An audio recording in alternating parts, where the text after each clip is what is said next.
Kelly, I don't know if you have that link handy, but my computer is still loading my emails. Is it fast for you to send that link to Chris?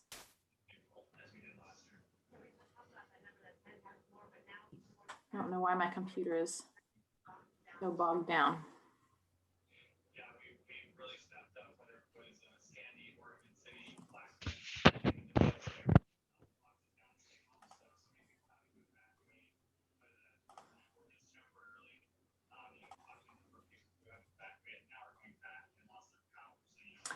Hi, everybody. Can you hear me? Hi, Mike. Hi. Okay. I hear you. Good. I will put myself on mute then.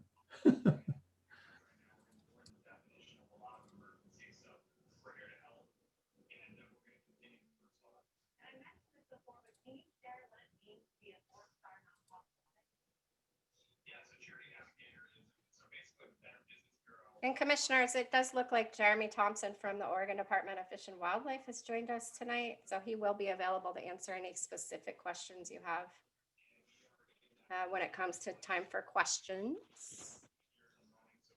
There's Chris.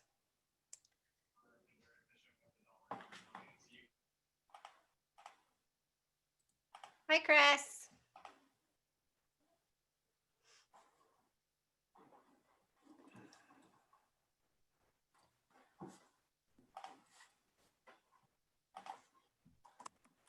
Can you hear me now? Yes. Yep, I can hear you. Okay.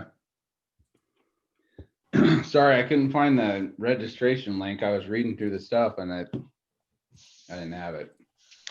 I looked it up on my email though. Kelly sent it, like she's too organized for me. I don't know about that.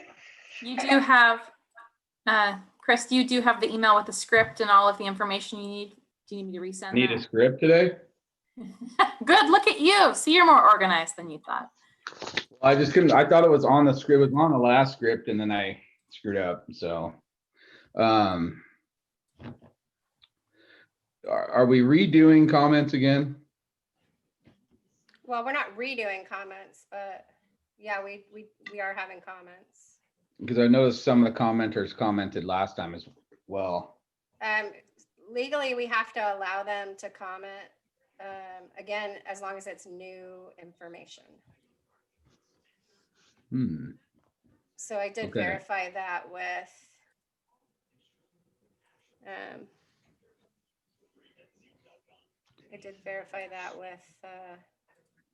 sorry, I'm trying to multitask. Our Robert's Rules of Order expert, Brenda. So I saw Brenda the other night. She look happy and retired. Yeah, she seemed very happy actually. okay, so we are live. If everybody's ready, I'm going to start admitting all these folks who are waiting. 3 minutes, is that right? 3 minutes per person, yeah, and I'm going to time them and probably interrupt when they go over. I'll give them a couple seconds of grace period, but Okay. And Kelly, you plan on hitting the record button soon? yeah, I'm going to hit that right now. Okay. Record on this computer. Hi, Marcus.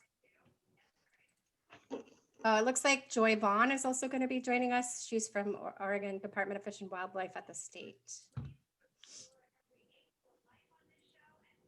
That's great.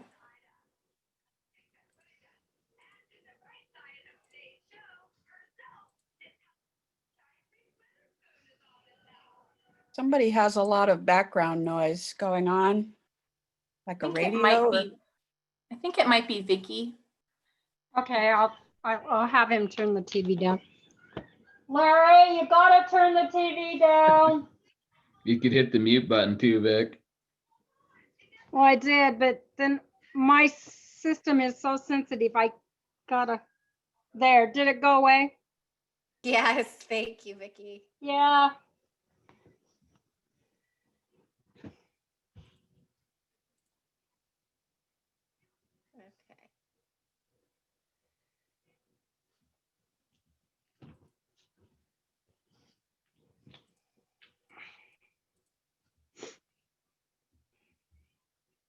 Well, my watch says 2 minutes past, but I know I'm always a little fast. So, Chair, whenever you're ready. Okay, if the staff would like to call roll, am I unmuted? You're Yeah, unmuted. if the staff would like to call roll, we can begin this. All right, thank you, Chair. Vicky Ashley, Here. Russell Hargrave. I see your face. I'm here, thanks. Thank you. Brad DeHart is a planned absence today. Lynn McIntyre, Here. Mike Davis, Here. Kate Willis. Here. Great, thank you. Chris Shano, Here. Leroy Booth, Here. Marcus Swift, Here. and staff, Kelly. Kelly Housley Glover, Long Range Planner. Thank you. And I'm Angie Brewer, Wasco County Planning Director. I don't believe we have any other staff on the hearing this evening, although some of them may be watching through the streaming option. With that, I'll turn it back over to you, Chair.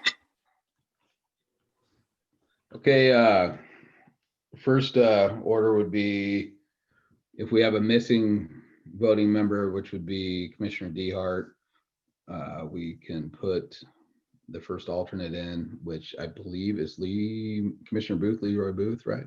Correct. So we will acknowledge him as a voting member tonight. We don't, that's all I need to do, right, on that? Okay. All right, this meeting is being recorded and will be publicly available. All participants must mute themselves unless they are speaking. Lines providing feedback while not speaking will be muted to ensure others can hear. Only you can unmute yourself using the mic icon. If you are participating by phone, unmute yourself by dialing *6. We'll need to bring that up again probably when the people on the phone are talking, because I think some people forgot that. Participants behaving inappropriately will be promptly removed from the meeting. The chair will specifically invite participants for public comment at the appropriate time, so please be patient and wait to be called on. Please refrain from using the comment feature unless directed by the chair. It will distract from the intended flow of the hearings procedure. At this time, I would like to invite the public to unmute their mics and share any comments they may have for items that are not listed on the agenda. So if it's things that we're dealing with tonight, please save your comments for later. But if you have something that you would like to speak about that's not on the agenda, at this time would be your moment to go ahead and jump in here.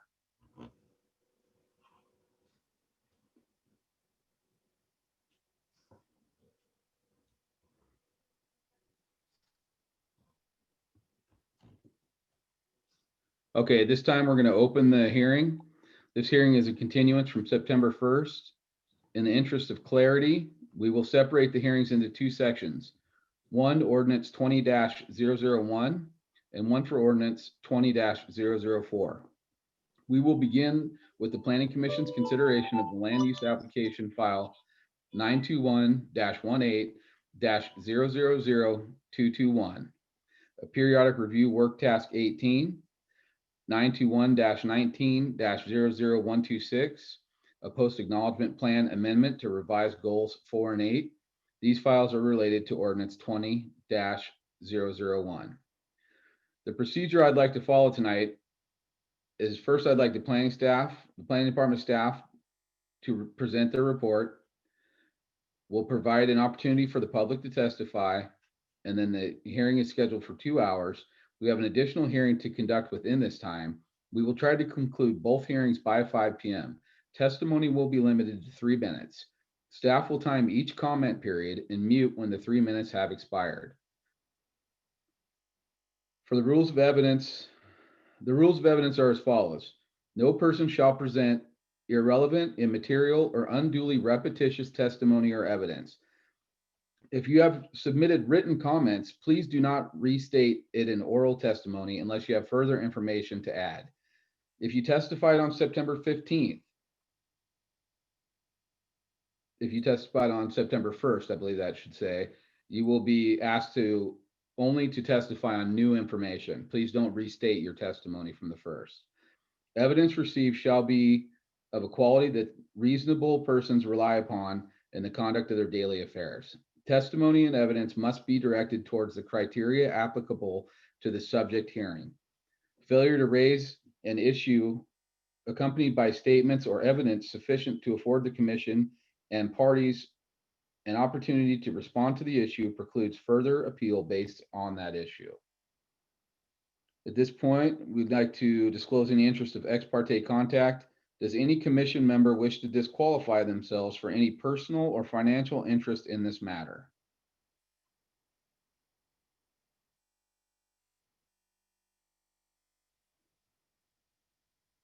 Does any commission member wish to report any significant ex parte or pre-hearing contacts?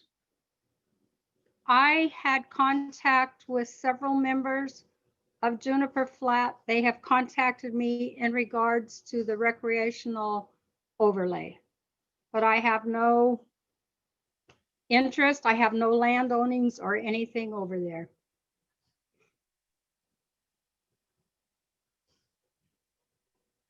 Director Brewer? That's acceptable, as long as, Commissioner Ashley, as long as you feel like you can participate neutrally and represent. I can. Yeah, It was more, they wanted information more than anything. great. Thank you for clarifying. Okay, does any member of the audience wish to challenge the right of any commission member to hear this matter?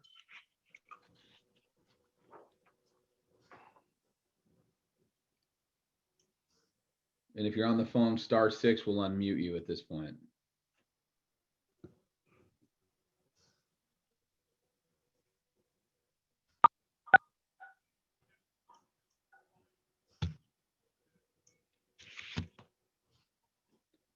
Okay, is there any member of the audience who wishes to question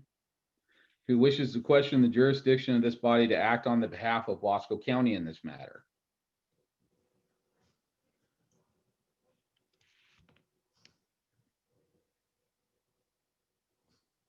Okay, at this point, I'd like to make sure that all participants mute themselves and hold questions until the end of staff's presentation. And at this point, I'd like to let Dr. Glover take over. Thank you, Chair. I'm going to go ahead and start with the first matter tonight related to ordinance 2000-20-001.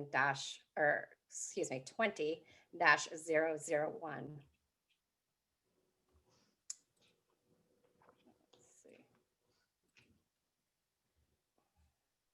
Okay, so I did modify this presentation slightly based on some input from the public on the September 1st, just to add clarity. So essentially, the ordinance, which we're required by state law to reference in the notice that we send to folks, is a lot of whereas, such as kind of language, but what the meat and potatoes of, what it's really suggesting is those updates involved in Goal 5, Goal 4, and Goal 8. And that includes revisions to the following maps. EPD 8, which is our deer and elk winter range, EPD 12, which is sensitive birds, and also the proposal for a new destination resort eligibility map, which would be, if adopted, Environmental Protection District 15.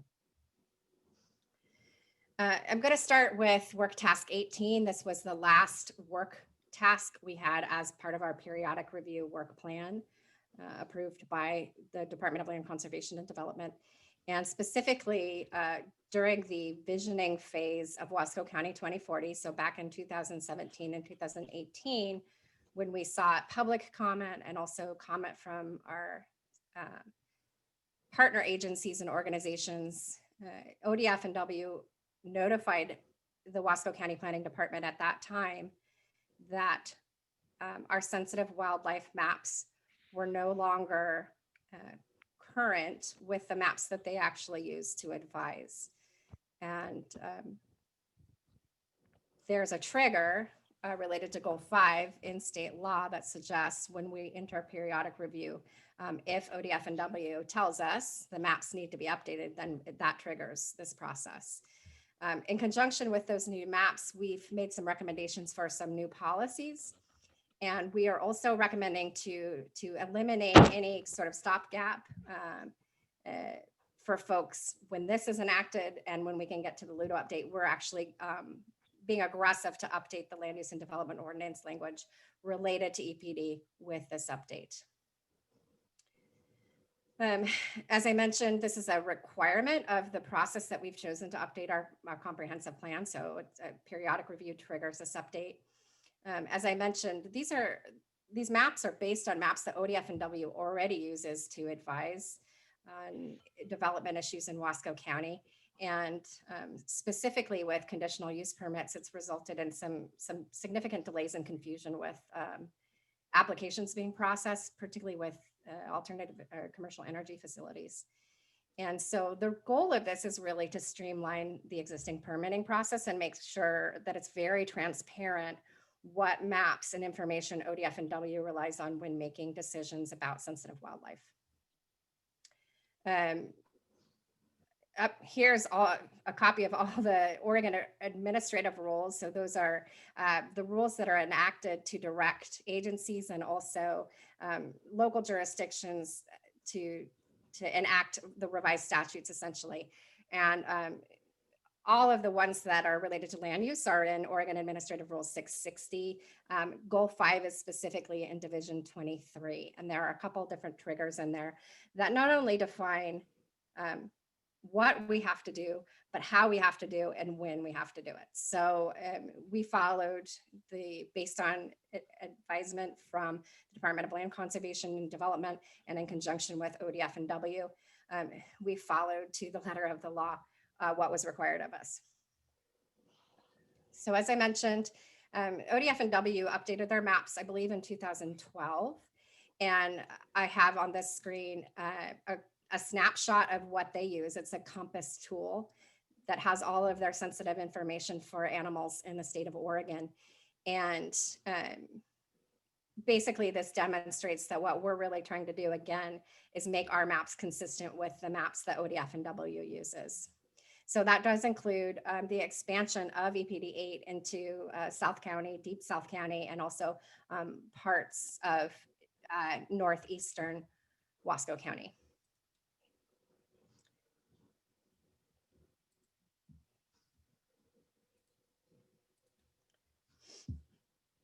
So one of the things that folks obviously are really anxious to know is what does this mean? And really, as we see it, the net result for folks who are already in this EPD is that they will benefit, particularly if they're in A1160, from us adding exempt uses. And that's for things like farm structures, accessory structures, and then we've been able to allow for an exemption for farm dwellings. And we've also negotiated to remove some voluntary standards, and the fencing standards that people told us during our roadshow meetings in February made absolutely no sense. And in addition, we had some language in EPD 8 in the land use and development ordinance that was redundant, some notification requirements of staff that we are proposing to remove. So for the new areas that are coming into EPD 8, I think first and foremost, the goal of ODF and W and the goal of Wasco County Planning is to make clear what areas in Wasco County ODF and W consider sensitive deer and elk habitat and migration paths. And that's really critical. Everything that we have wanted to do in this process and the public has asked of us is to create transparency and clarity. So we can demystify the processes that staff do. And so we really look at this as a beneficial tool to make it crystal clear to folks when they're working on development proposals, what the potential impacts are going to be. Keep in mind that, again, when folks anywhere in the county are submitting a conditional use permit, there's already a trigger in the conditional use permit language for ODF and W review that specifically has ODF and W weighing in on any adverse impacts the development proposes to wildlife. For type 2 uses, and for the most part, this is an A1 160. We're talking about things like partitions, wineries, utilities. So above and beyond our sort of usual and ordinary activities like farm use. Those folks are going to have to go through an additional review by ODF and W, which does increase cost and does increase some time. Typically, we're hoping by being transparent, it's not going to come on the back end and be a surprise during the process, but there will be some added steps and some added cost. And again, for conditional use permits, it's going to stay the same. They're already getting reviewed by ODF and W, but it will include that staff review. So staff will have to write some additional findings based on the criteria in EPD 8. And when I say time difference, sometimes that it's involved in the notification to neighbors. So really the end result is a little bit of cost and a little bit of money. But what's important to note, because there seems to be a lot of confusion, is that this EPD does not prohibit any development from occurring. It's not a blanket prohibition on development. Really what it is guidance for the property owner when they're proposing new development to work with Oregon Department of Fish and Wildlife staff and see if there's potentially any adverse impacts to habitat or migration paths.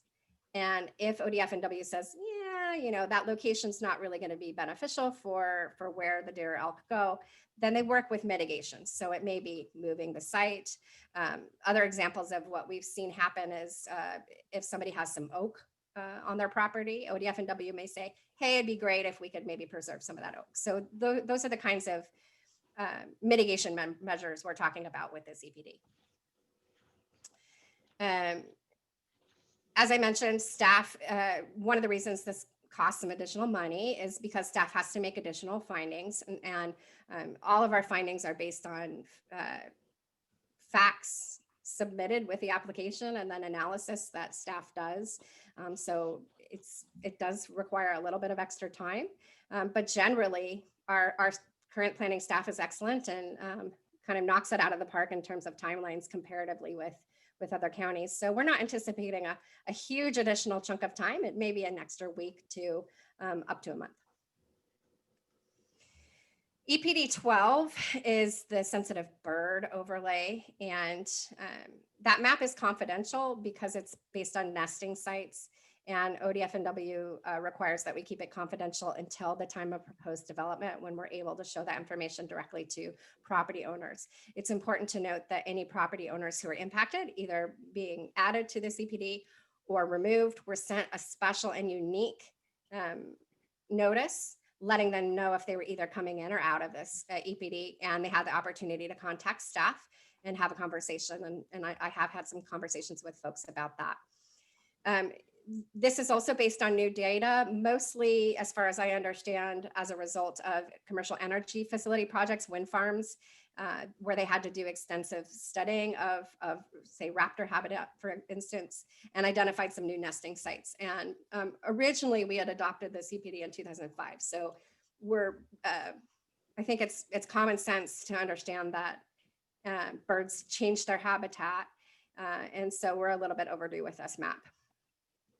I also want to note that this EPD already exempts farm and forest practices. So what we're really talking about, again, is sort of the unusual activities, industrial activities, commercial activities, other types of activities that occur in these zones outside of the resource uses. And again, I want to stress that with this EPD, it's not a prohibition on development. This EPD is a little different. It consists of buffers, so little circles around where the nesting sites are. and typically doesn't take up a whole entire piece of property. So if the development's proposed within that circle, within that buffer, then the applicant would be required to submit a sensitive resource plan along with their application. And then they would work with ODF and W on potential mitigation measures. And really what that typically looks like is a modification of construction schedule. So don't really want loud, noisy, dust stirring up construction happening during nesting times. Or it may be modifications to the actual building to minimize distractions for the nesting species.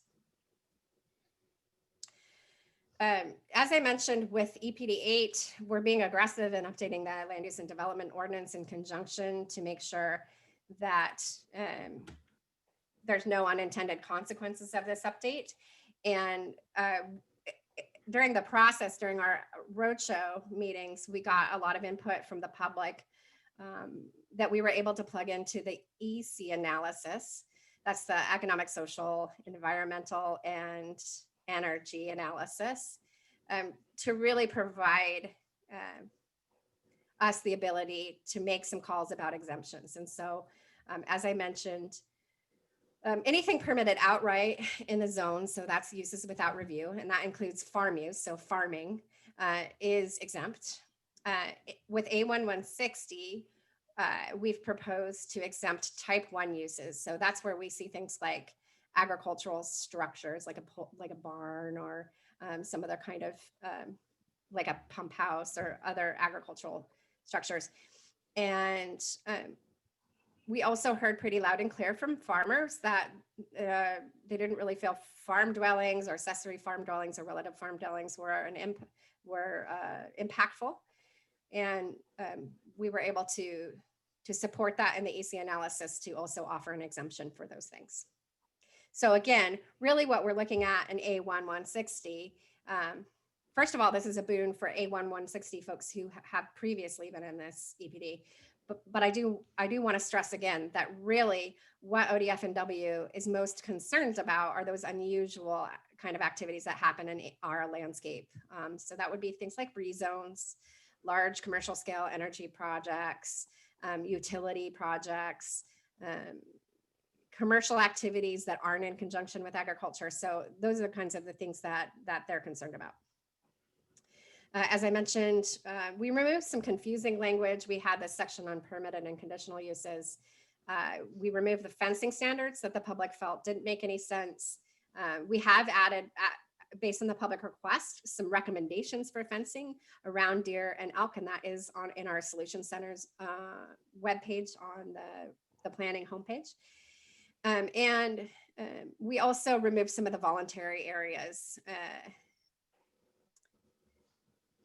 Okay, so moving on to forest lands, we had 2 updates that didn't make it into the official, well, more than 2 updates, but 2 that are under consideration with this ordinance that didn't make it into the official work plan, but we still wanted to ensure we're updated to have a whole, complete, updated, comprehensive plan. One was goal 4, which is for forest lands. And first and foremost, we wanted to make sure that language related to policies and sort of some of the background information was consistent with current practice. Most of this language was, hadn't been updated since it was originally adopted in '83. And our forest activities changed pretty substantially since the '80s. So we wanted to make sure it was consistent and really reflected things like the Oregon Forest Practices Act and had a correct references and findings.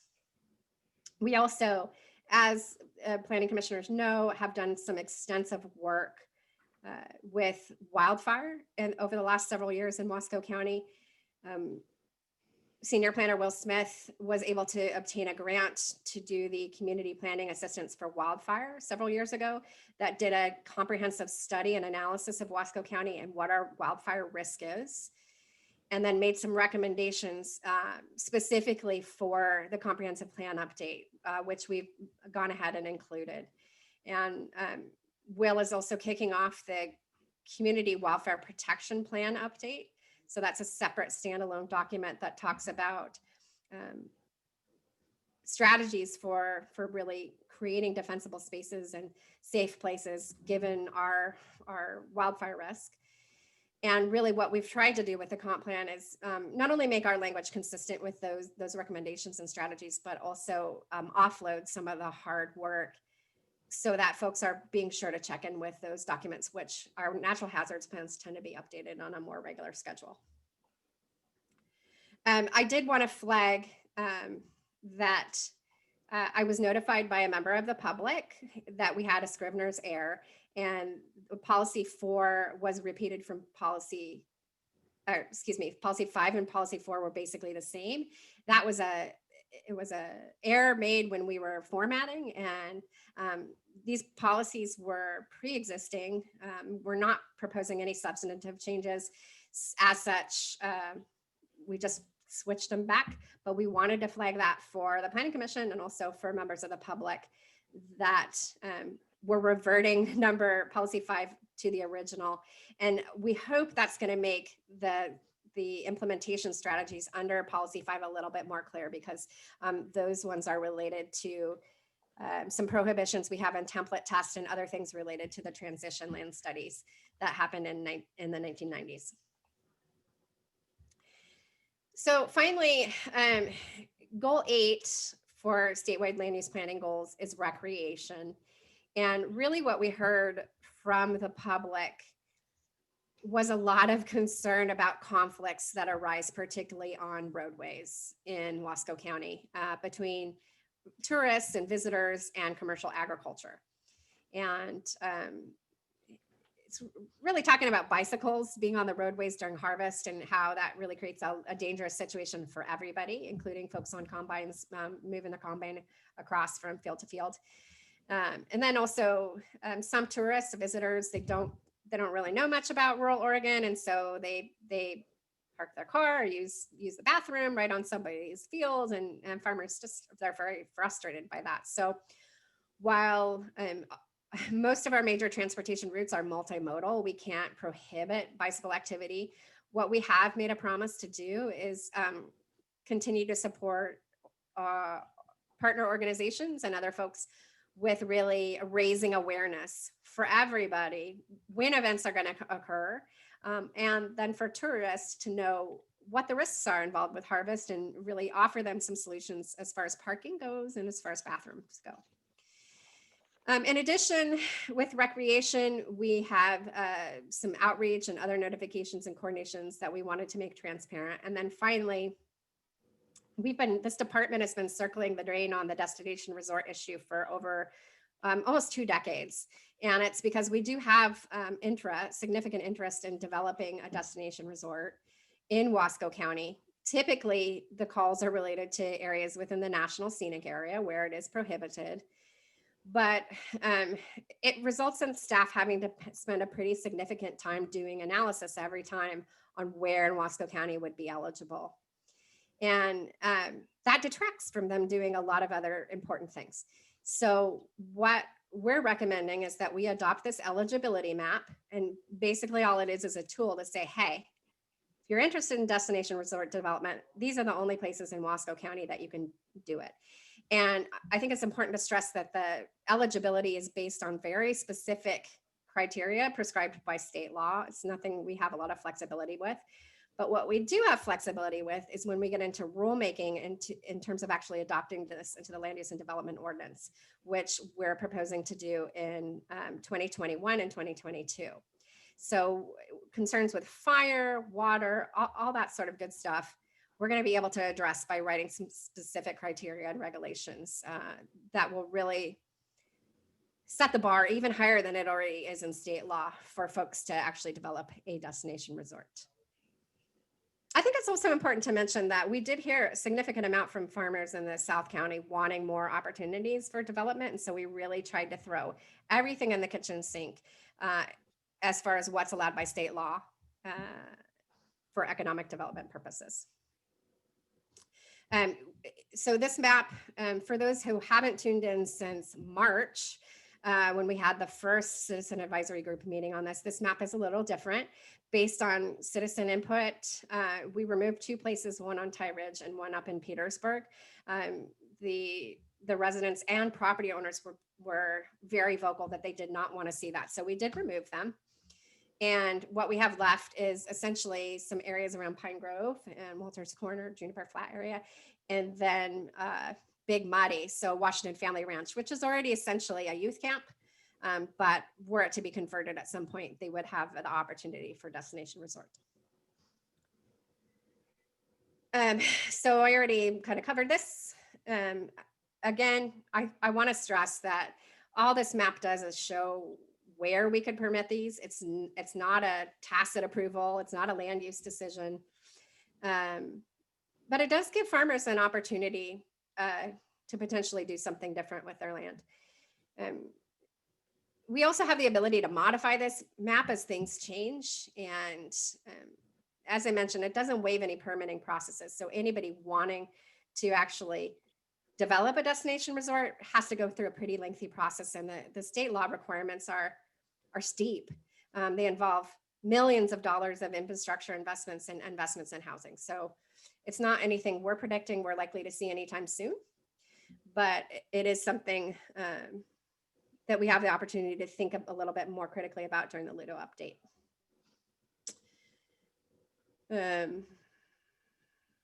So I talked about that. Just a couple other Goal 5 updates that I wanted to mention. I'm sorry. I'm really sorry to interrupt, but I just wanted to, before we leave destination resorts, in the beginning of this topic, you noted that we have interest in destination resorts in Wasco County, and I was hoping you could just clarify what that means exactly. I feel like there are some citizens who feel like that might mean that we as a planning program have interest in developing a destination resort. We just need to be really clear on the record that that's not what that means. It means that we have interest from prospective applicants and developers calling in. So if you could just add to that a little bit before we move on, I'd really appreciate it. Thank you, Director. So as Angie clarified, this isn't something that the planning department necessarily wants to pursue, but it is something we do frequently get calls about from prospective property owners, current property owners, and developers who are actively interested in developing destination resorts. So it's not just outsiders. It is a handful of folks within Wasco County who have been interested for multiple years in developing a destination resort. And just to explain what that looks like is all we can point to is, hey, this is what state statute says, where we could permit them. This is kind of our best guess, but it's not official. And so we're not able to make a determination or even entertain a potential application without this eligibility map. That's actually one of the requirements of state law. First step, adopted eligibility map. So what this tool again enables us to do is first say, okay, you're interested, prospective developer. Okay, you're interested in developing a destination resort. Here's our official eligibility map. These are the places officially that you could develop one in Wasco County. Proceed, develop your application, let us know. But yeah, I think as Angie explained, it's not something that we're necessarily advocating for or wanting to see happen. It's just something that we are aware we have consistent public interest in, and again want to offer a tool that's clear and transparent. Okay, so back to the additional Goal 5 updates. We switched from, after a lot of discussion with different leadership, we don't see a lot of applications, maybe once every 5 to 10 years, related to some of our historical landmarks in Wasco County. Usually it's for things like modifications to the building. We decided rather than have to support a body, because essentially what's happened is that body hasn't met for so many decades that many of those folks are no longer with us. So it was going to be kind of an issue to keep a separate council together. And so what we've done is switched that Landmarks Commission responsibilities directly to the planning director. And we hope that's going to streamline that process for those historical landmark applications when they do happen in the future, and make it easier for folks. So much less of a hurdle to make any modifications to that structure. We've also had to modify some of the aggregate and mining language that we got some additional clarity on from the LCD. So that has been updated. You'll also see the format's slightly different. We removed some of the 2 columns throughout the content just to make it easier to read. And also we had the findings with the references. We've made them into endnotes because we think it makes a little bit more sense for the reader to understand what the findings are actually tied to in terms of the policy and implementation strategies. That does it for staff presentation. I'm happy to answer any questions from the Planning Commission. Okay, do any of the commissioners have questions for Dr. Kelly? I have a couple. Kelly, could you go over what is safe harbor?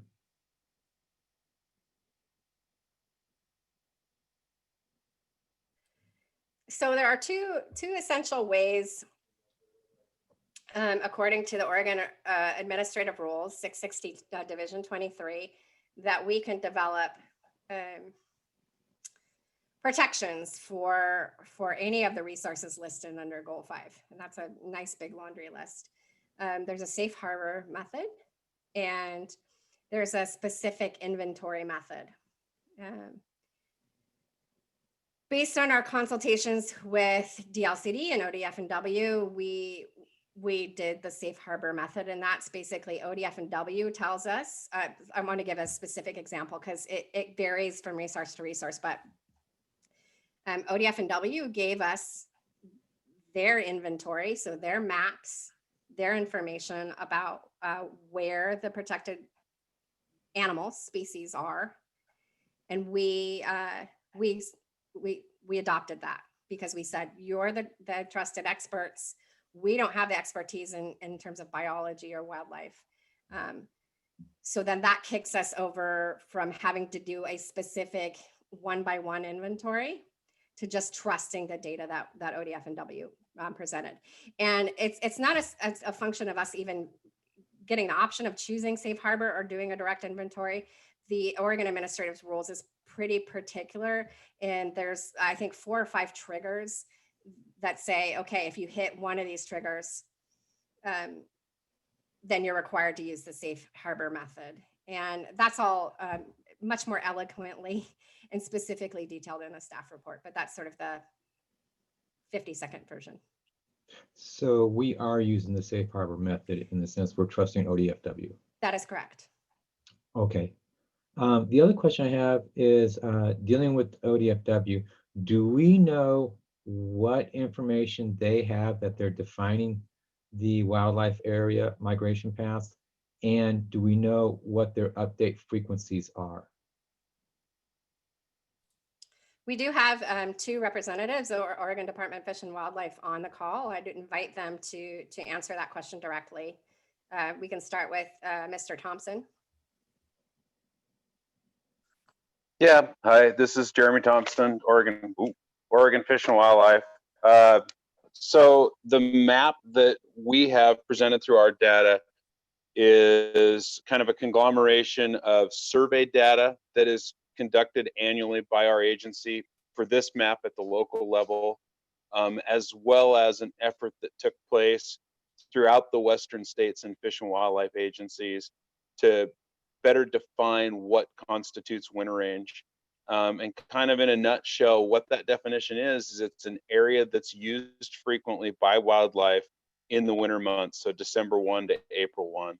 So looking at our survey data, we put this map together as an agency based on survey data and that definition used by Western Association of Fish and Wildlife Agencies. So you update it yearly? We do the surveys annually. I mean, if we saw a drastic change, then that would potentially constitute an update. Those definitions are pretty set. We're very fortunate in Wasco County that our habitat conditions have been very good and consistent throughout time. So if there was a change, we'd have that opportunity to update it, but I don't foresee a major change coming for our wildlife habitat overlay based on the conditions on the ground that we see. Thank you. That's all the questions I had. I have a question. Go ahead, Vicky. Two of them. One, why to Fish and Game, why was not the Columbia District included? If you're going to include all of the county, why did they exclude that? And then the second question is on the resort overlay, per the maps that we have, it shows it goes to the White River. And White River is a wild and scenic river. Is there a build back distance from that?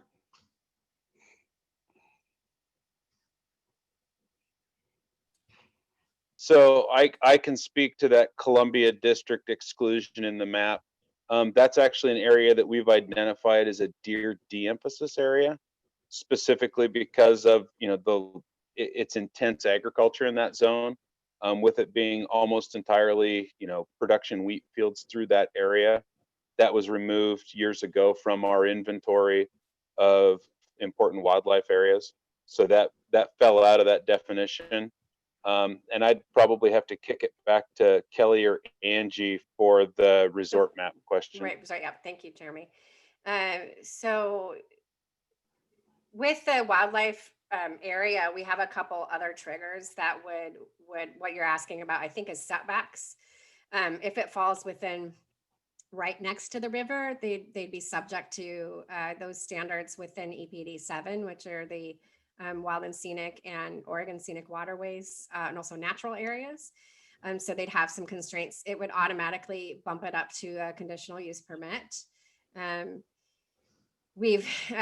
If you remember last year, we removed the prohibition against COPs being elevated or being prohibited. So it would be a COP.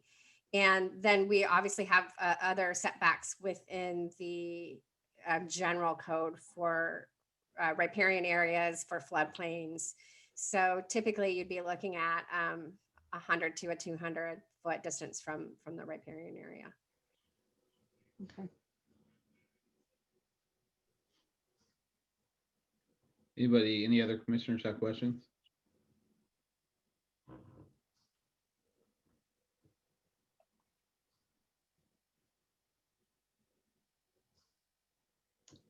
Okay, we'll move on to audience participation at this point. Dr. Kelly, are you going to call on the people? Yes, I can do that. Okay. Okay, so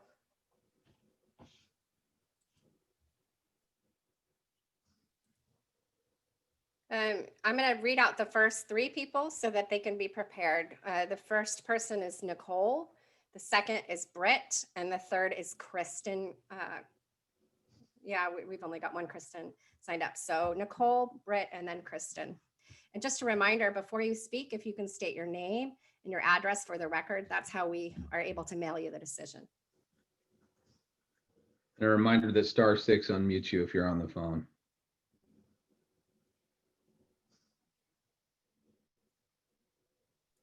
So again, the first person to speak was Nicole.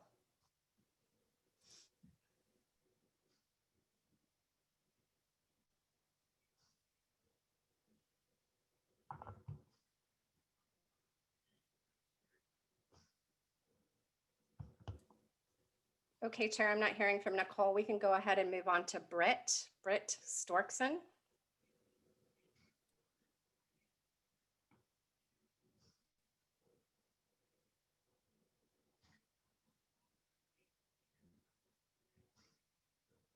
Okay, not hearing from Brett. We can all come back to these.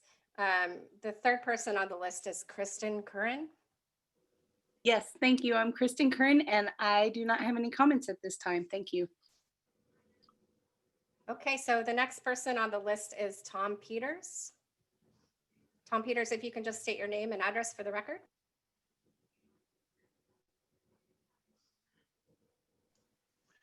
Yeah, Tom Peters, and I have no comments at this time. Thank you. The next person on the list is Elizabeth Turner.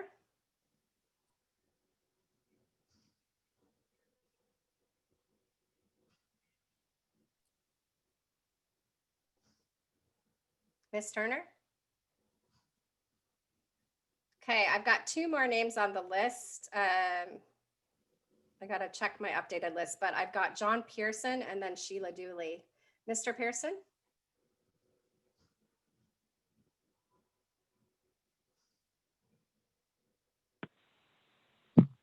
Okay, yes. I guess my concerns, I've been subject to this overlay in previous years without any notification, and at least this time there is some notification to some people. But I'm trying to figure out why this is being done. In other words, if you're going to take people's property rights away from them, and you are taking some of them away, it would seem that the county, the state, or Fish and Wildlife should be compensating people for the rights they're taking away and the burdens they're putting on their property.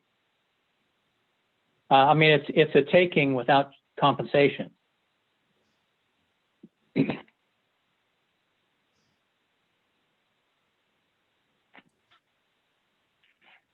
thank you. The next person registered to speak is Sheila Dooley. Oh, can you hear me?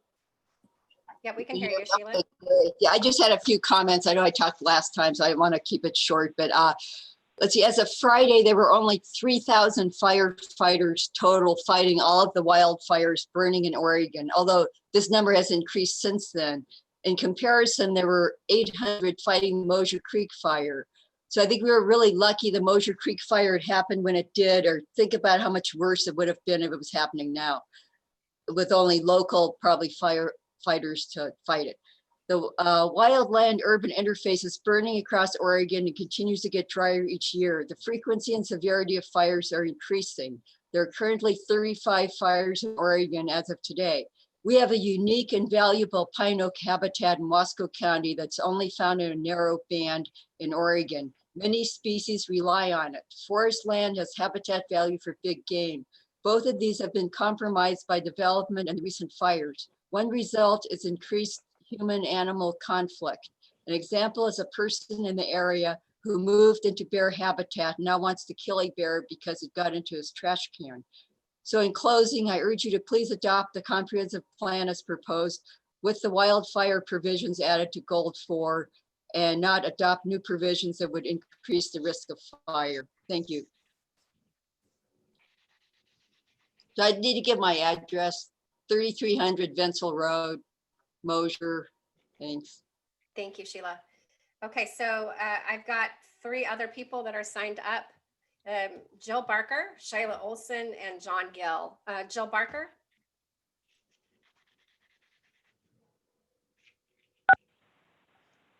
Hi, can you hear me? Yes, we can hear you, Jill. Okay, great, thank you. I just wanted to talk a little bit about goal 4. It's the forest land. I'm getting an echo here, so let me mute my computer. Anyway, I agree with a lot of the goal 4 forest lands, the comprehensive plan. I strongly agree that Wasco County should only allow residential development as a limited conditional use in F2 zones, and that the minimum lot sizes there should stay 80 acres. And I also believe that any of the residential uses should be limited and adhere to the county requirements regarding wildfire risk, the conserving of all the habitats values, and the wildlife protection. I also agree that the functioning water supply should be implemented prior to any approval of any residential development in F2s, and that all development minimizes the risk of wildfire and implements the application of fire safety standards. And then I have a question about reading over the comprehensive plan, the existing one and the proposed one. I noticed that there's it's on page, well, pages are different, but it's 347 that I have, and it says requests for dwellings that are not in conjunction with forest use on property which is located outside of a rural fire protection district shall not be accepted by the approving authority. And then it says, unless a contract for services has been reached with a rural fire protection district. So my question is this an option that's available to those of us who live out of the fire protection district? Can we contract with either Mosier Fire Department or Mid-Columbia Fire and Rescue? Does anyone know? I can just say thank you for your comments. And I can say in the past, some areas have been approved up where you are, Jill, by Mosier Fire Department, but typically they don't have the resources. So if you were much closer to the Mosier city limits, that may be an option for you, but typically pretty far out, they don't have the ability to do it. Okay, so is that true? Can you contract to a private fire company? I would defer I don't know that. I would defer that to Senior Planner Will Smith. He might be able to better answer that. Okay. Yeah, and I read that in the language, and I've never really understood that unless a contract for services has been reached with a rural fire protection district. So I thought, oh, there's an option for, it still is, conditional, it sounds like. I would just thank you also, Jill, for your comment and let you know that if you wanted to have that conversation outside of this hearing, we'd be happy to have some dedicated time. Okay. Thanks. Well, thank you. Thank you, Jill. The next person, is that all your comments, Jill? Yeah, that's all I had to say. Okay, thank you so much. The next person to comment is Shyla Olson. Shyla, if you can state your name and address for the record. Okay, thank you. Can you hear me? Yes, we can hear you. Great. This is Shyla Olson. I'm the district manager for Wasco County Soil and Water Conservation District, and our office is located at 2325 River Road, Suite 3 in the Dalles. So I just wanted to thank you for the opportunity to provide some comments today.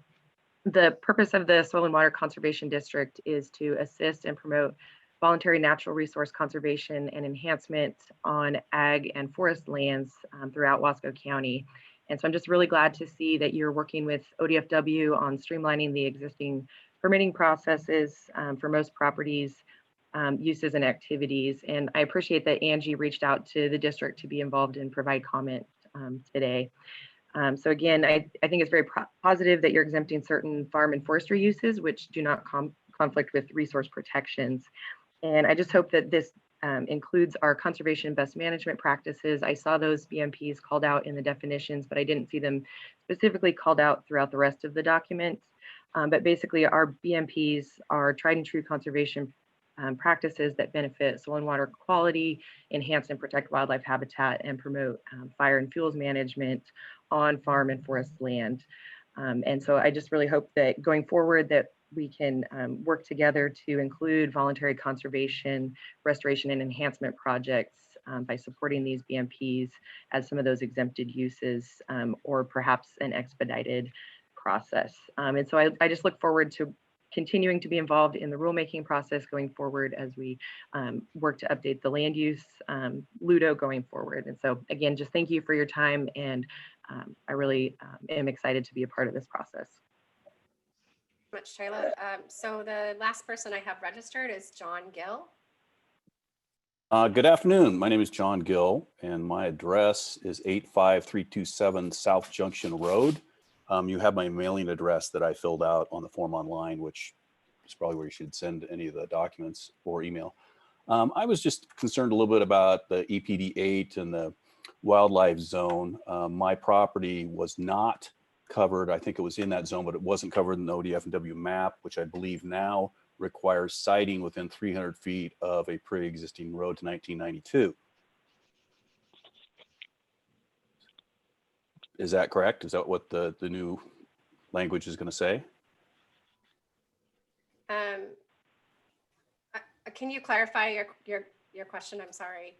So the rule is always required for new dwellings to locate within 300 feet of the nearest access or roadway, with potential variances given circumstance. Okay. So that language is not changing.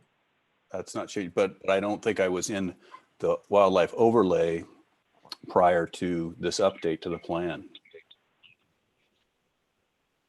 So if you were proposing a new dwelling that isn't a farm dwelling, you would be subject to those rules, yes. And there's some provision to allow for alternative approvals subject to ODF&W? That is correct. Okay. And maybe I just make one other comment that people may not be aware of. The elk in the region where I am, apparently the populations have been doing quite well, because it used to be that the cow tag ran for 6 weeks in the fall. Now the cow tag runs from August 1st to March 31st. And now the bull tags used to be 2 seasons of a total of, I think, 15 days, now run from November 1st to November 30th to get a bull elk. If you don't get a bull elk, you get to have it as a cow tag till March 31st. So I guess I question just some of the conflicts that maybe are, and the additional burden on a landowner to do certain things. Anyway, that's all I had to say. Thank you. Thank you for your comments.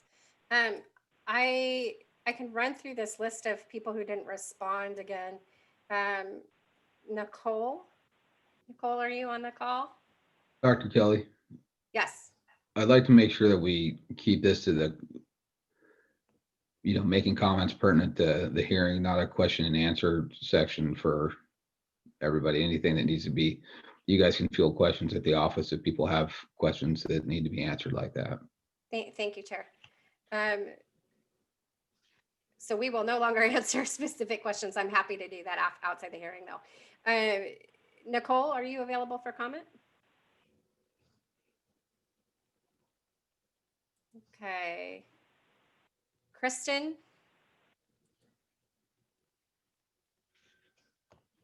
Tom? No comment at this time. Thank you. Okay, great. Thanks, Kristen. Tom, you can shake your head if you've decided to comment. I can see you. No, you're good. Okay. Elizabeth Turner? Okay, I'm not hearing anybody who's signed up through the registration. I know we do have a few folks on the call. I'd invite you to unmute yourself at this point in time and then state your name and address for the record.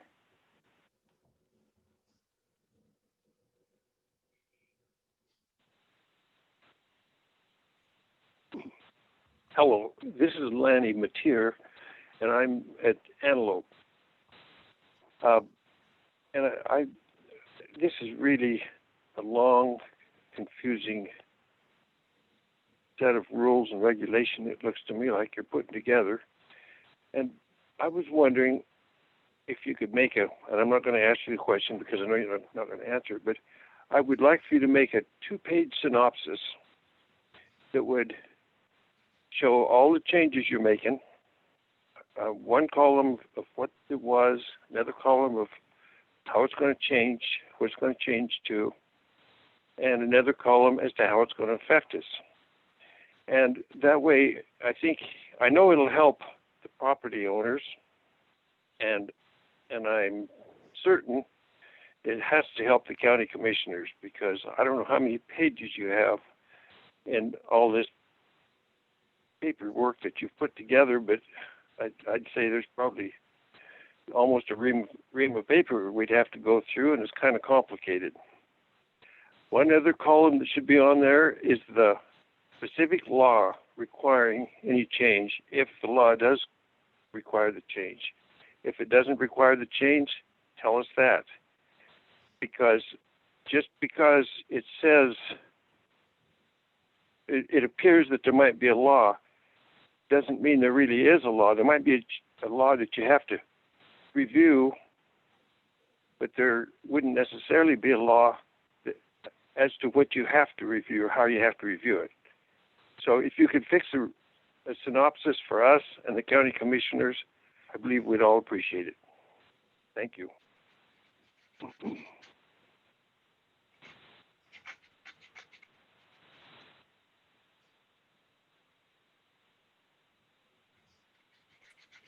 we have anybody else on the phone who would like to deliver comment?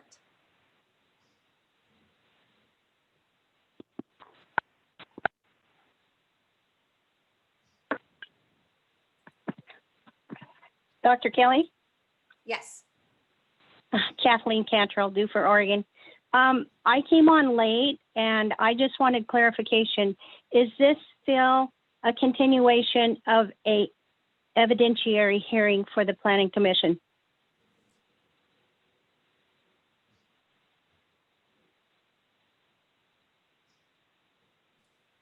I apologize. Chair directed me not to answer any questions. So Can I ask one more question?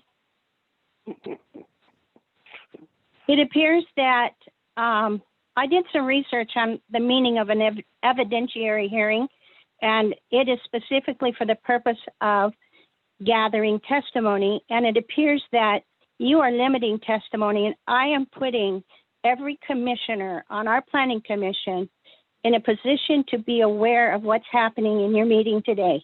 It is not patriotic, it's not American, and I am a taxpayer, and I'm very frustrated. And that's all I have to say. Put that on the record, please.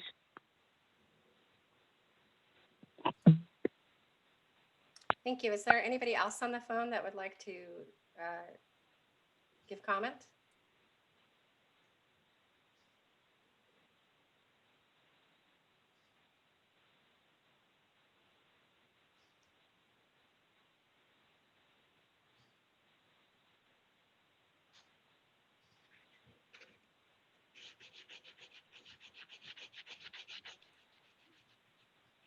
I don't have anybody else on my list here, Chair, and I'm not seeing anybody else participating. So I don't know if you want to give one last call and then close for public comment. Okay, and is there anybody else that would like to make a comment for the record? *6 is the unmute button.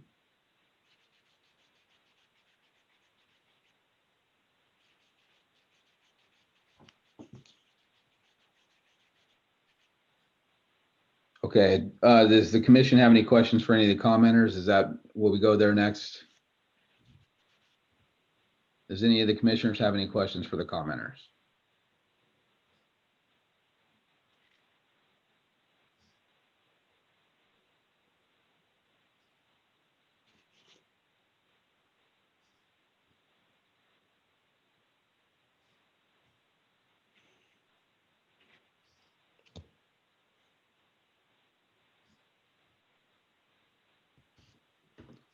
Okay, if there's no further testimony and no requests that the record remain open, the public hearing is closed and the Planning Commission will enter into deliberation.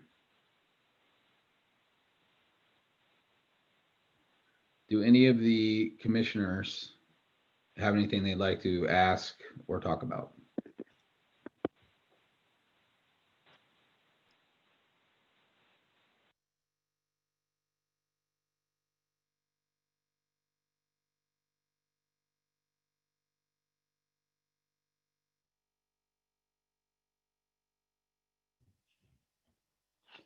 Okay, I would entertain any motions, anything that needs to go on here. Chair, I would like to make a motion to recommend adoption of the proposed amendments of the Wasco County Comprehensive Plan as discussed to the Wasco County Board of Commissioners.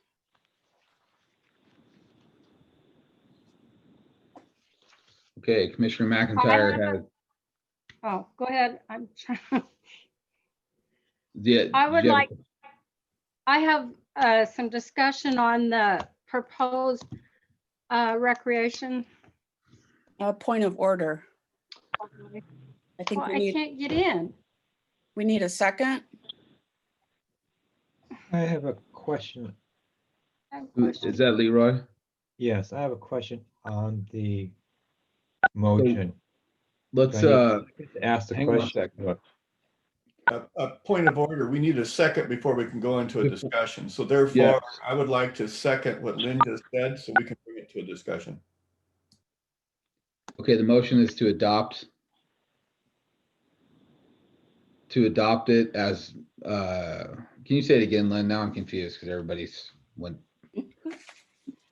I move to recommend adoption of the proposed amendments of the Wasco County Comprehensive Plan to the Wasco County Board of Commissioners.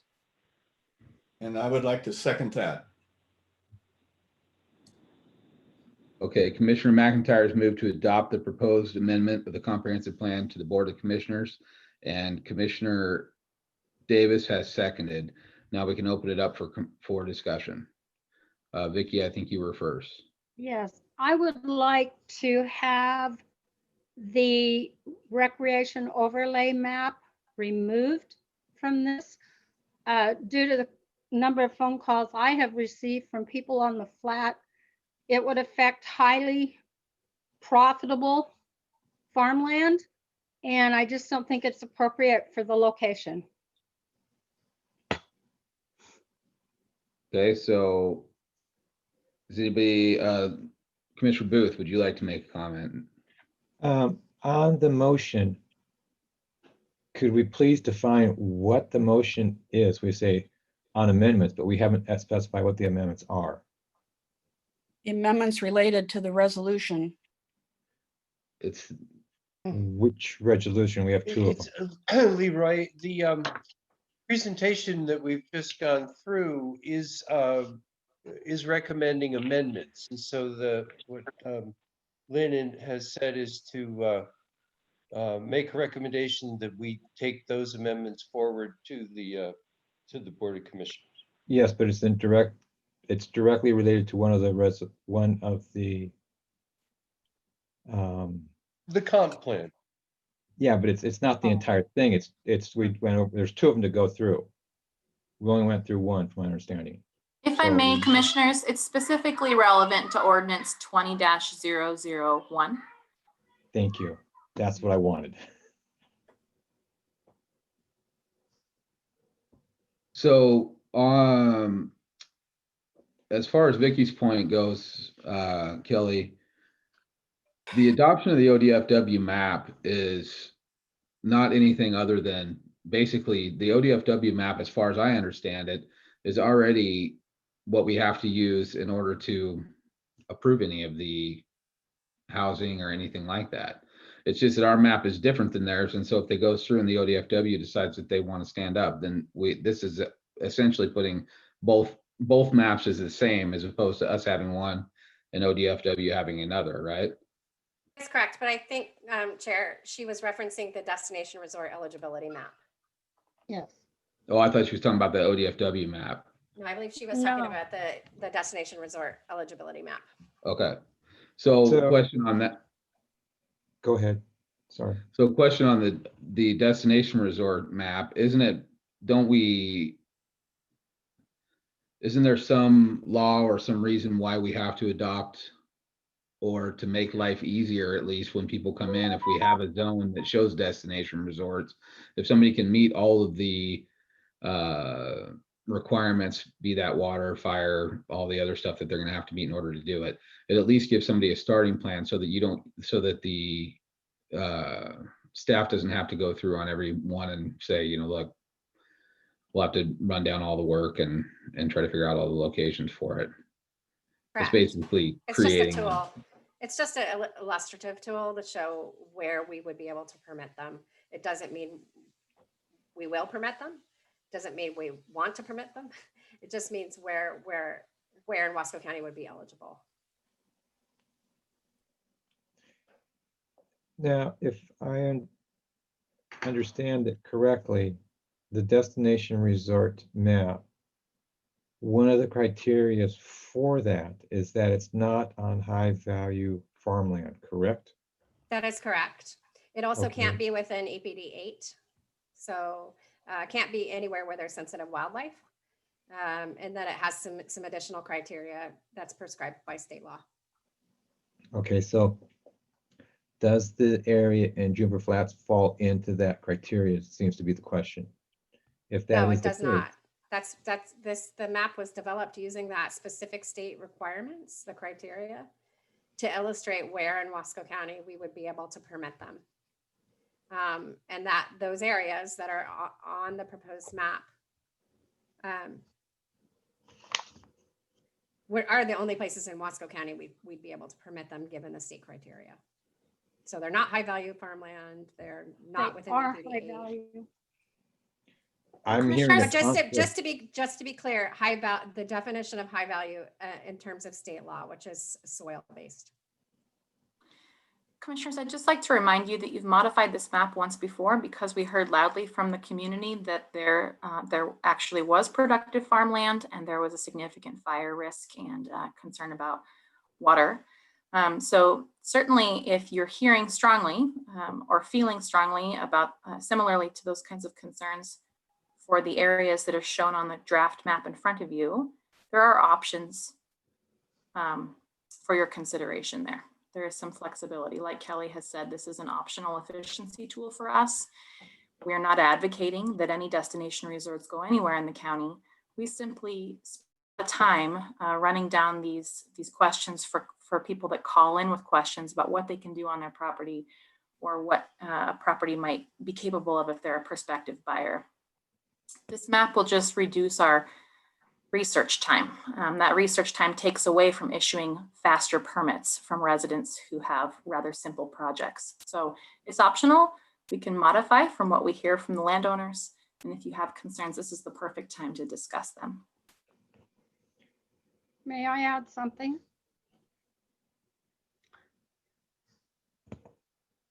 Am I recognized? Yeah, go ahead, Vicki. I think you need to take in account production, not soil type, due to the irrigated alfalfa and some of the highest wheat crops in South County come right off of that land.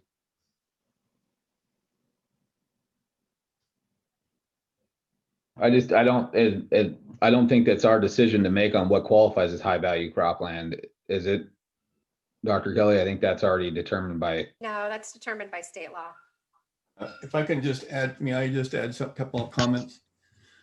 One is that with the restrictions of the new ODFW and all this stuff, it really isolates where we could even have an option of a recreational ground. Okay, so we're really forced into not saying that we're going to put recreational resorts in here.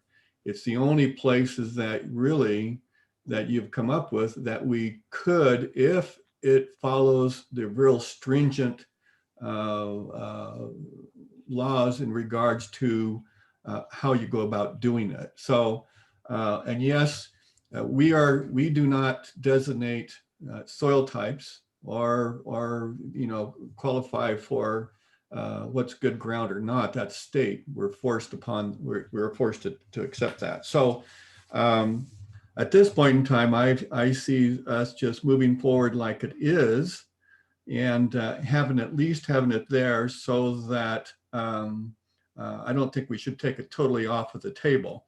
I think it should be at the looking at 20 or 30 years down the road. I don't think we should get a chokehold to the citizens here or the farmers. So I'd like to see it stay as it is.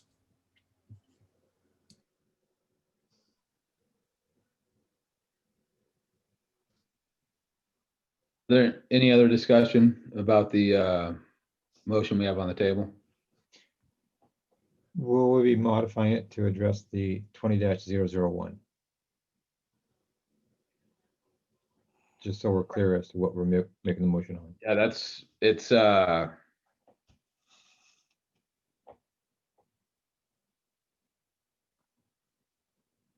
yeah, I guess we can put that in there. It's not a big deal. That's what we were talking about the whole time. So it's a post-amendment, post-acknowledgement plan amendment to revise goals 4 and 8. These files are related to ordinance 20-001.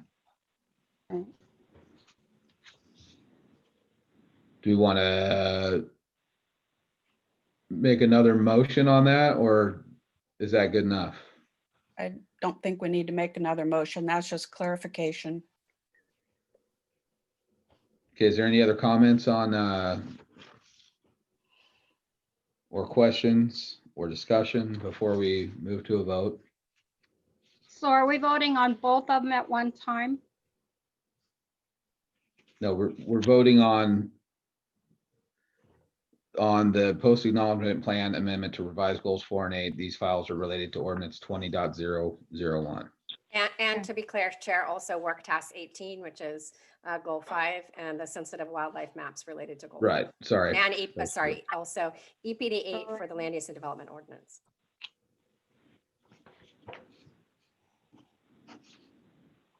If you're ready, Chair, I can call roll for a vote. I'm ready for a vote if there's no further comments or questions or discussion. Okay. Commissioner Ashley, No. Commissioner Hargrave,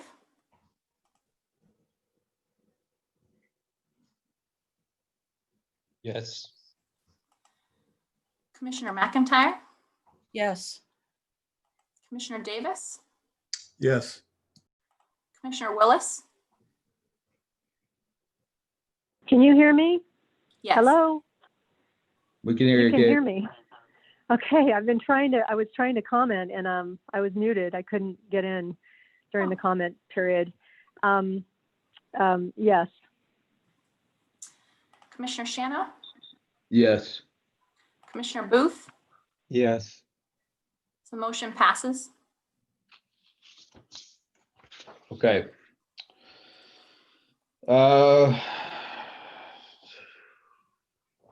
So the commission, let's see, we can request proposed findings and conclusions from any party to the hearing.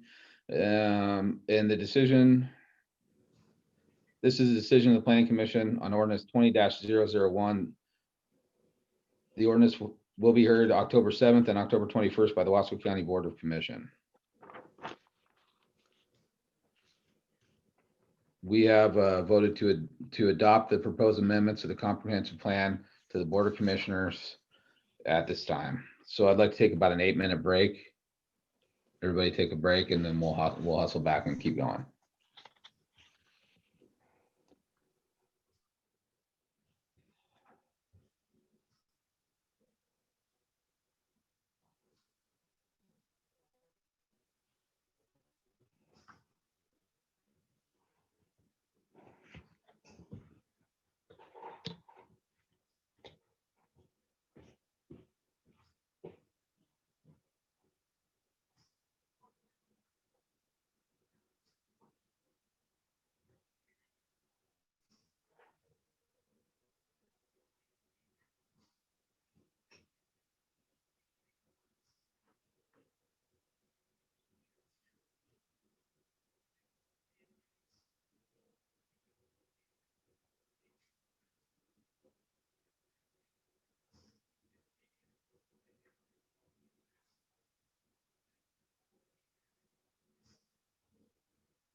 Chair, Yes.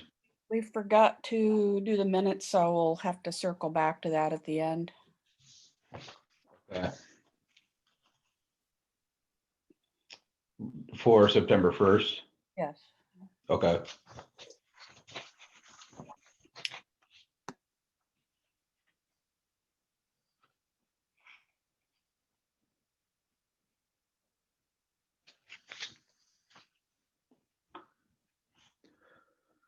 Are we about ready to go again?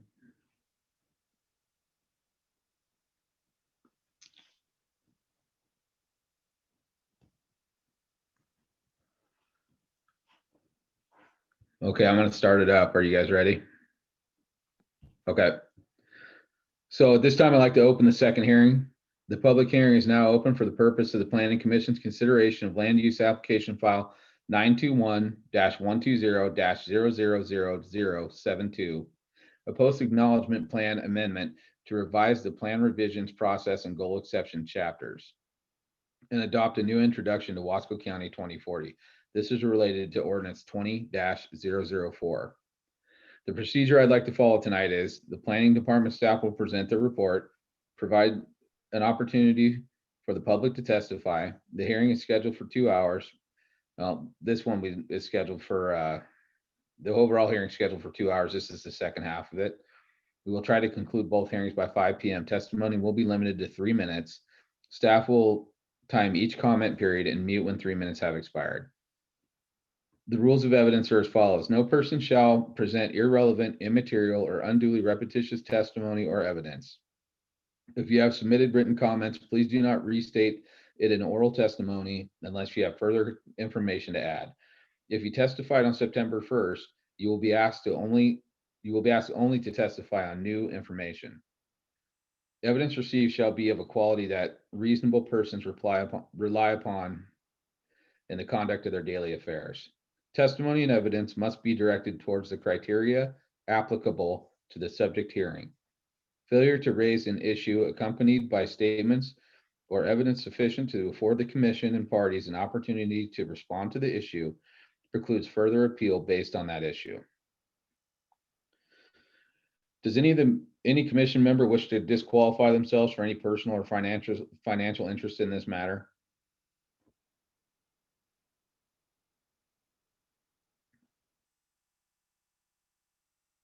Does any commission member wish to report any significant ex parte or pre-hearing contacts?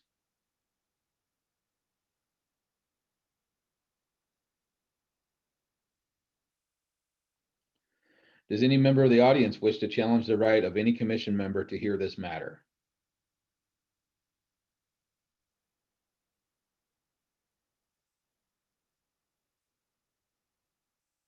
Is there any member of the audience who wishes to question the jurisdiction of this body to act on behalf of Wasco County in this matter?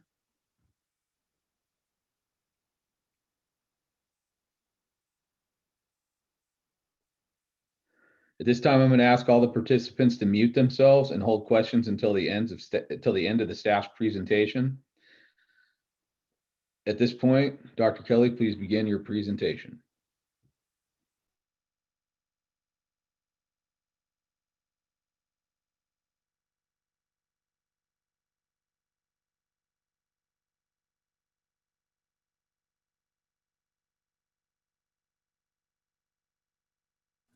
Thank you, Chair. Just takes a little bit of minute for me to get going here. So as you stated, the second hearing is to address ordinance 20-004, which are post-acknowledgement plan amendments to make revisions to the remaining chapters relevant to the comprehensive plan. These are process-related chapters or sort of informational chapters that are critical to the work that we do in the planning department, but don't have any specific policy or implementation strategies. And that includes the revision process, goal exceptions, and the introduction. Starting with chapter 15, That is the plan revisions process. That's all criteria and language you should be familiar with from reading staff reports for the last several years. Essentially, it's the criteria staff has to address in their staff reports when updating the comprehensive plan. It was previously chapter 11. We're moving it to 15. So after all the goals chapters, we put it in the new format, changed around some of the language to make it more transparent and clear, and added a finding. There are no other substantive changes recommended for the actual criteria. As I mentioned, the purpose of this chapter is it's criteria that we use in staff reports for updating comprehensive plan.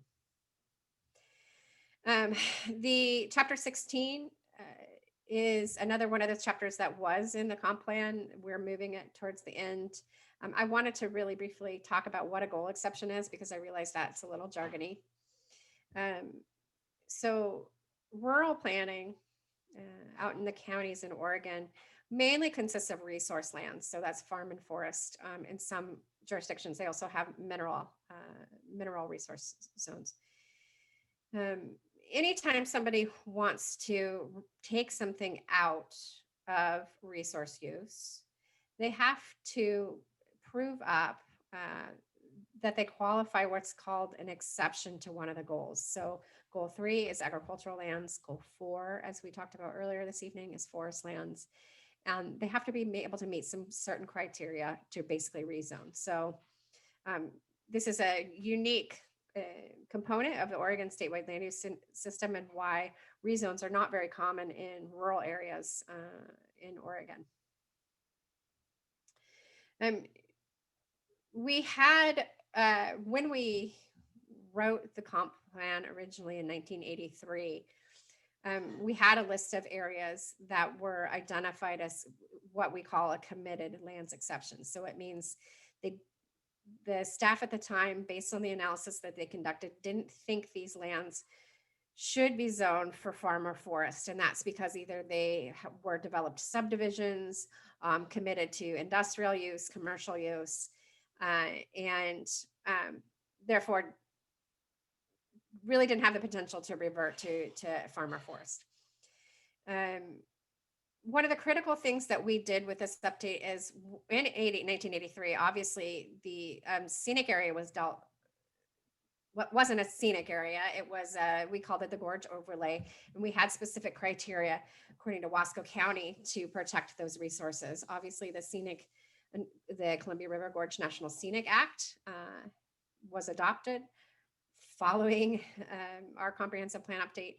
And the result of this is this chapter had stuff all kind of mixed and matched. And we had the scenic area stuff in with the Wasco County stuff. And if you didn't really know the county very well, you would find that really confusing. So we wanted to streamline that and make it very clear which lands were National Scenic Area lands and which areas are not in the National Scenic Area. And I want to clarify that the National Scenic Area actually has its own comprehensive plan. That's the management plan that was recently, has been going through its own update, Gorge 2020 from the Columbia River Gorge Commission. But when we consulted with the Department of Land Conservation and Development about updating this chapter to make sure we were in line with what state law requires of this inventory, we did pose the question whether or not we should remove those National Scenic Area lands. And the recommendation, and staff agreed, was that if anything were to ever happen with the National Scenic Area, it's important for us to preserve those committed exceptions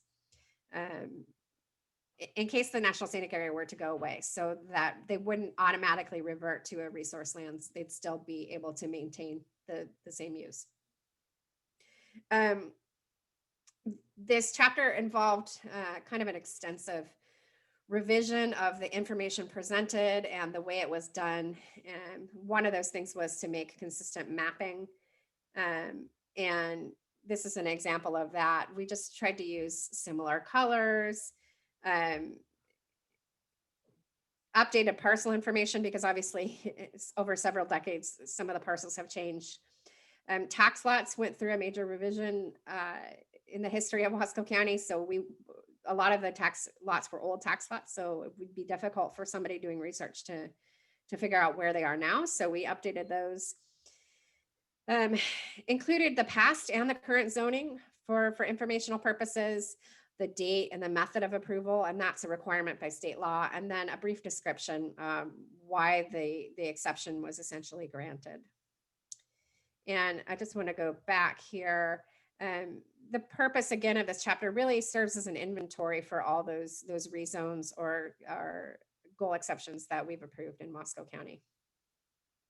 Most people would use this for research purposes. So if they're researching development applications or looking at the past of a property, it doesn't really necessarily serve any other function than that. So finally, the 1983 comp plan had a very, very brief introduction. And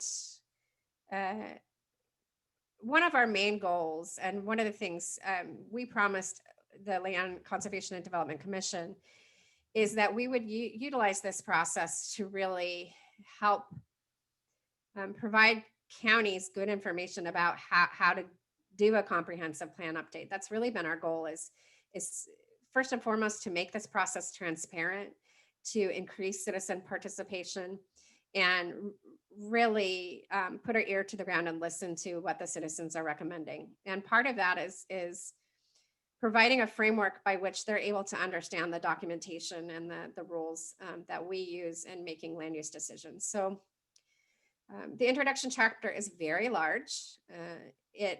And it's because it includes all kinds of stuff.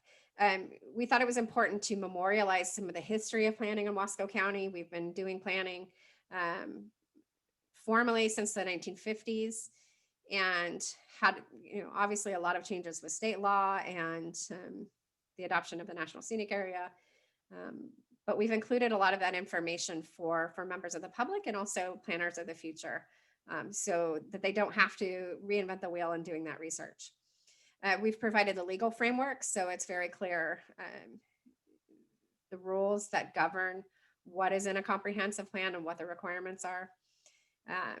The comp plan has been designed around the statewide land use planning goals, so those 14 goals that are applicable to Wasco County. And we've explained what those are in this section.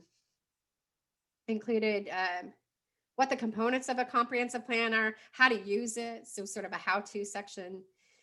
We've talked about this process, Wasco County 2040, what, when, where, why, how, to explain to people in the future what this process looked like.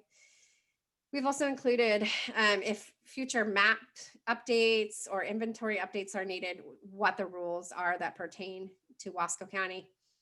And included definitions, obviously, which are critical to any land use planning document, and then also wanted to include the county overall values and vision, which have been really critical in defining our pioneering pathways to prosperity, and really the values and mission we used as a guiding force during this process.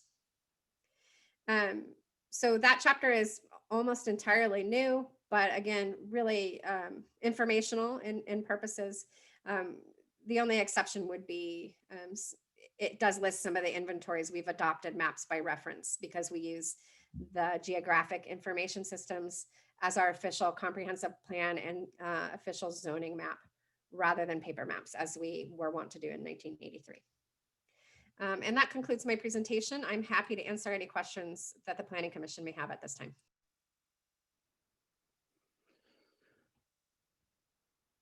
Okay, does any commissioners have any questions for Dr. Kelly at this time?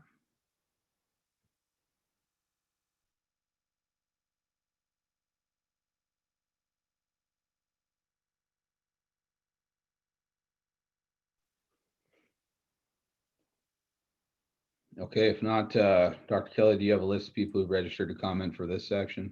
The only person that was listed who indicated this was something they wanted to talk about was Mr. Tom Peters. Okay. Mr. Peters?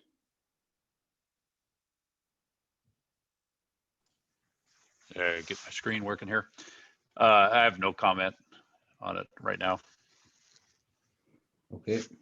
It's just very hard to follow these notes in this packet, but that's a different discussion. Yeah, a lot of it is. That's why we have Dr. Kelly, so she does her best. Is there anybody else, Kelly, that you have for? That was the only person registered at this time. I welcome anybody to unmute themselves, state their name and address for the record, and provide comment.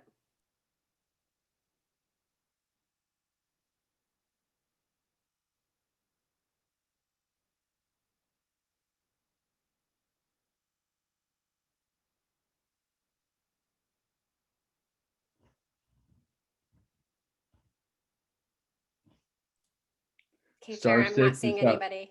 Okay, star 6 is how you unmute your telephone if anybody's struggling on to get unmuted.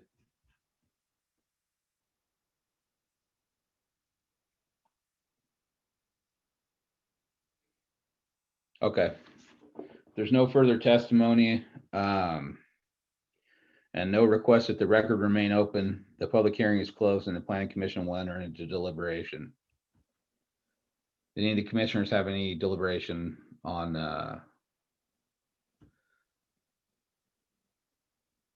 it's going to be let's see, this one is going to be 9/21/120. Post acknowledgement plan amendment to revise the plan revision process and goal exception chapters and adopt a new introduction to Wasco County 2040. This is related to ordinance 20-004. Does anybody have any deliberation for it?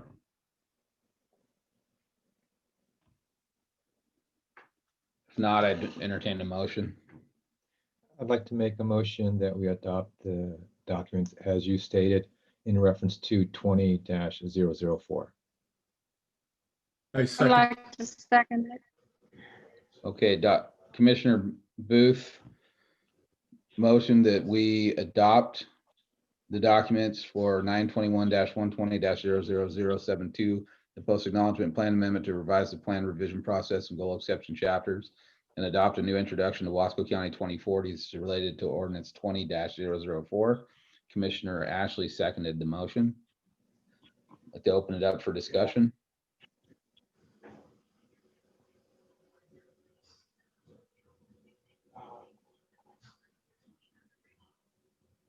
Not hearing any discussion. Director Brewer, if you'd like to call roll for a vote. Commissioner Ashley, Yes. Commissioner Hargrave, Yes. Commissioner McIntyre, Yes. Commissioner Davis. Yes. I hear Commissioner Willis trying to get through. Do you want me to pause? Yes. Yes. Oh, thank you. I apologize. Commissioner Davis, did I call you yet? Yes, you did. I said yes. Thank you. And your answer is yes. Commissioner Shano, Yes. Commissioner Booth, Yes. and I think did I miss anyone? I paused there for Commissioner Willis and I fear I got lost in my order. Did I miss anyone? Okay. So I have 6 yeses, which means I missed someone. Okay, so I had Commissioner Ashley, Commissioner Hargrave, Commissioner McIntyre, Commissioner Davis, Commissioner Willis, Commissioner Shano, Commissioner Booth, and Commissioner Swift as a non-voting. Okay, motion passes. Excuse me for my for my error there. So the decision of the planning commission is to approve the documents in relation to 921-120-00072, a post acknowledgement plan amendment to revise the plan revision process and goal exception chapters and adopt a new introduction to Wasco County 2040. This related to ordinance 20-004. This ordinance will be heard October 7th and October 21st by the Wasco County Board of Commissioners. So that closes that hearing, and then we'll does anybody have any discussion on the minutes from the meeting of September 1st?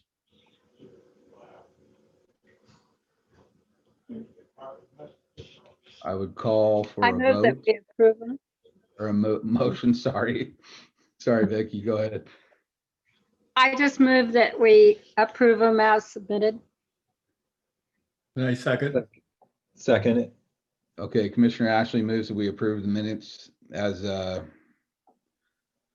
presented for September 1st meeting, and it was seconded by Commissioner Booth. Any discussion? Call for a vote. Yes. Do we need You to can roll do- call? No, Or I just think you all can in do a favor? voice vote on this one. Okay, all in favor, say aye. Aye. Aye. Aye. All opposed? Say nay. Okay, motion passes. Now, is there anything else that we need? I'd like to thank Dr. Glover for all her hard work. She's truly an asset. And I'd like to give Director Brewer a chance to give us a rundown on anything she may have. I don't have a director's report to share with you this afternoon, but I do want to just reiterate a big thank you to you all for your diligence and perseverance in this process. It's been a couple of years. This is the first county in more than 20 years to go through voluntary periodic review. Your dedication to your community and this program is admirable, and I really genuinely appreciate how much of your time you volunteered to this work. Also, I'd like to echo Chair Shano's comments about Dr. Kelly Housley Glover. She is truly a talented professional and a wonderful project manager to have on our team to help us navigate this complex process. Hundreds and hundreds of pages are the outcome of thousands of pages of research and partner agency coordination, and I'm very grateful for her efforts. Our partner agencies have been fantastic. Thank you to Fish and Wildlife and SWCD for attending this evening. And a big thank you to the members of the public who attended this evening, but also for our roadshow events over the last couple of years. Sort of outpouring of support, if you will, of just in their attendance and participation and paying attention. We really appreciate. We've intentionally bombarded you with notifications and postcards and websites and blog posts and things because we want you to be fully aware of what we're working on and know that we're doing it with the goal of increasing transparency and making progress on the document that is supposed to help you achieve the vision that you would like to see happen in Wasco County. So we think about this as the people's plan. We're really truly here to further the goals of the people of Wasco County. So just a big thank you and applaud your efforts, everyone on the call. A couple more hearings to the board, and then we will successfully be done with periodic review and start a much larger conversation, if you can imagine, updating the ordinances moving forward. So just a big thank you. And I would offer, if you have any questions about any of the other things we're working on, I'm happy to entertain questions this evening.